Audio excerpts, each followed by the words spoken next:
Olá, sejam muito bem-vindos para mais um vídeo do meu quadro favorito, o Caminhada Milionária, onde todos os meses eu invisto até chegar ao meu primeiro R$ 1.000.000.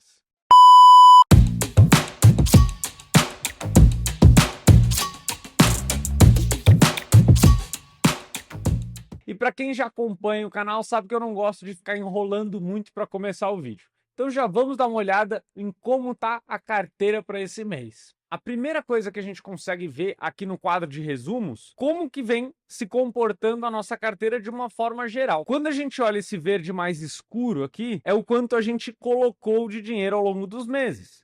E quando a gente olha esse verdinho mais claro aqui, se estiver embaixo, é porque a gente perdeu um pouquinho. E se estiver aqui na parte de cima, significa que a gente ganhou um dinheiro.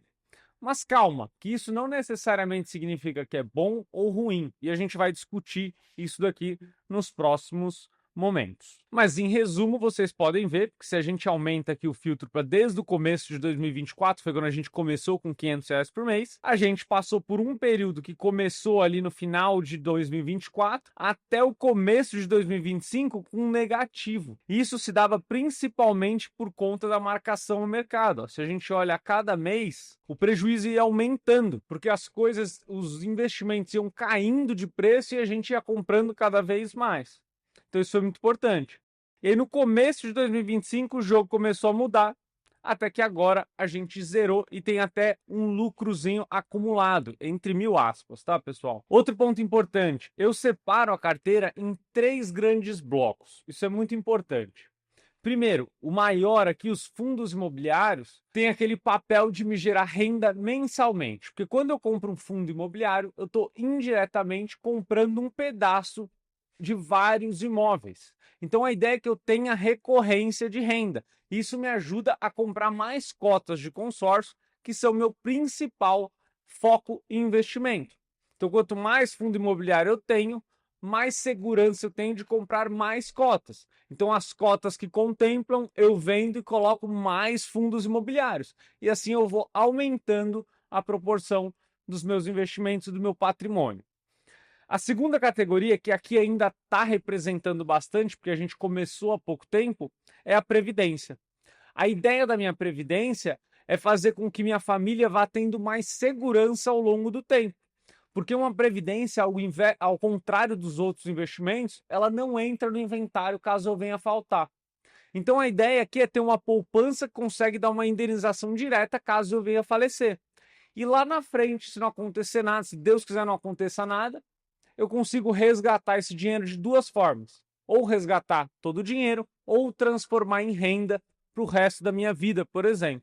Então pode ser um segundo salário de aposentadoria. E por fim, eu tenho também um pouco do Tesouro Direto, que na verdade não é um investimento, mas é praticamente a modalidade, né? É a plataforma onde a gente empresta dinheiro para o governo. E ali dentro eu tenho vários títulos diferentes com diferentes propósitos. Mas a ideia aqui é focar em segurança principalmente. E aqui embaixo vocês conseguem ver um resumo de cada um deles. Os fundos imobiliários que eu tenho. Então lembrando que os fundos imobiliários na bolsa geralmente tem esse 11 no final. Então se você olha um 11 no final, provavelmente é um fundo imobiliário. Mas não obrigatoriamente. Existem outros investimentos que também têm um 11 no final. Isso é muito importante. E aqui a gente consegue ver cada um deles que a gente comprou, quanto eu tenho de cada um e o preço médio que eu paguei. Ou seja, se um eu comprei a 140, o outro eu comprei a 143, outro eu comprei a 141. Ao longo dessas 17 cotas, na média eu paguei 141. E se eu for comprar uma nova cota agora, no mercado nesse momento, está sendo cotada a 144. Ou seja, está mais caro do que eu paguei na média. Por isso que tem essa variação aqui de 1,9%. Isso não é a rentabilidade, é só a diferença do que a gente pagou para o que está no mercado nesse momento. BTHF é a mesma lógica, o XPML11 é a mesma lógica. Percebam que BTHF11 e XPML11 ainda estão mais baratos do que eu paguei na média. Então, na minha cabeça, se eu aceitei pagar R$ 105,31 por cada cota do XPML, agora pagar R$ 102,20, eu estou tendo um desconto. Por mais que se eu for vender, eu vou ter um prejuízo. Mas não significa que eu estou tendo prejuízo na prática, porque eu não vou vender as cotas agora. Então isso é muito importante. As pessoas normalmente se assustam com essa flutuação que a Bolsa de Valores tem. Mas sem problema algum. Aqui a gente consegue ver a previdência. O Investidor 10, que é o sistema que eu estou usando agora para conciliar o site que eu estou usando, ele coloca na categoria de fundos de investimento, porque de fato você está colocando no fundo, ele não separa por previdência. Então aqui é uma previdência da Porto Seguro, de renda fixa, que a minha ideia é ter um segundo colchão de segurança para minha família, então eu não quero volatilidade nesse dinheiro, por isso que a gente usa um fundo de renda fixa aqui. E por fim, o Tesouro, quando a gente olha os títulos que a gente comprou, né, os investimentos que a gente fez emprestando dinheiro para o governo, a gente tem duas grandes categorias. O Tesouro Selic, que é aquele dinheiro que a gente pode resgatar a qualquer momento e que dificilmente a gente vai ter prejuízo, porque ele rende todo dia um pouquinho. É onde a gente fala para deixar a reserva de emergência, por exemplo. Já os outros investimentos, eles são compostos por duas partes. Eu compro uma parte pré-fixada, que eu sei quanto eu vou receber, 6% ao ano, 7% ao ano, mais a inflação. Então é o que a gente fala de ter ganhos reais. Só que, quando eu contrato esse título para daqui a 20 anos, por exemplo, pode ser que no meio do caminho a taxa de juros mude. Se a taxa de juros ficar muito mais alta, significa que as pessoas olham o meu título e falam: pô, o seu está pagando pouco, você contratou lá atrás pagando 6%, agora dá para contratar pagando 8%. Então ele acaba desvalorizando. E o contrário também acontece. Se na hora da contratação eu paguei 6%, por exemplo, e a pessoa vai lá no mercado e está pagando 4%, significa que o meu valoriza. Então, da data que eu contratei, se eu resgatar no final do período, eu vou receber tudo o que foi contratado. Agora, no meio do caminho, pode ter essa flutuação. É isso que a gente chama de marcação a mercado. Se você tiver interesse que eu faça um vídeo explicando no detalhe como funciona a marcação a mercado, deixa aqui nos comentários que eu explico numa boa. Então percebam, aqui eu tenho um pouco de reserva de emergência, entre aspas, que é o Tesouro Selic, e também esses títulos com prazo mais longo que eu tenho a inflação também. E agora, quando a gente olha o resultado, aquela variação de cada um dos títulos separadamente, dos investimentos separadamente, aqui a gente tem os fundos imobiliários que tiveram uma queda bem acentuada no começo do ano, por isso que a gente estava com uma gordurinha aqui negativa bem grande, e agora ela já praticamente zerou. Agora ficou novamente com R$ 60, mas uma gordura muito pequena perto do que a gente estava. Isso significa que, na minha visão, cada vez vai diminuindo a oportunidade de comprar fundos imobiliários. Antes estava sensacional, tudo estava muito barato de fundo imobiliário. Agora já começa a aumentar o preço e as coisas já não vão ficando tão baratas assim. Quando a gente olha os fundos, a previdência, como eu mencionei para vocês, é uma previdência de renda fixa, então toda hora vai aumentando um pouquinho. É um investimento muito mais constante, muito mais simples. Então aqui a gente pode ver. Olha que legal. Quando a gente começou colocando R$ 200 por mês. Agora a gente está colocando R$ 209, que aumentou um pouquinho por conta dos 12 meses, que a inflação reajustou a parcela e eu mantive o aporte conforme a inflação. Então a gente demorou praticamente 15 meses para conseguir fazer com que só de juros a gente tivesse uma parcela. Então, 15 meses, a gente teve R$ 202 de juros rendendo. Só que agora, em praticamente 3 meses a mais, a gente já teve 50% de mais uma parcela. Então, provavelmente aqui, a gente vai em 5 ou 6 meses ter a segunda parcela de juros. Então, a primeira eu demorei 15 meses, a segunda a gente vai demorar 6 meses, provavelmente a terceira a gente vai demorar 4 meses, até o momento em que todos os meses a gente vai pagar uma parcela e o próprio investimento vai pagar mais uma parcela. E claro, isso tem ficado cada vez mais rápido que os juros vieram aumentando. Então, como é um é um fundo de renda fixa, essa velocidade com que o investimento cresce também vai aumentando. E se acontecer dos juros caírem, isso vai desacelerando também.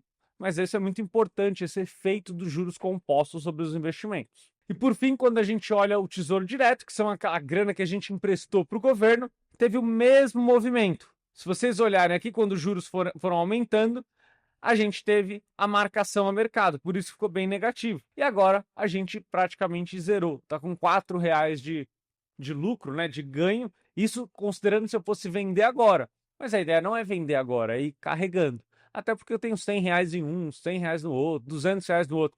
Faz sentido ficar comprando e vendendo para ganhar R$ 5 em cada venda. A ideia é acumulando cada vez mais patrimônio e eu montando toda a estrutura para no longo prazo ter um bom resultado. Quando a gente olha aqui na parte de proventos, a gente já tem informação bem legal.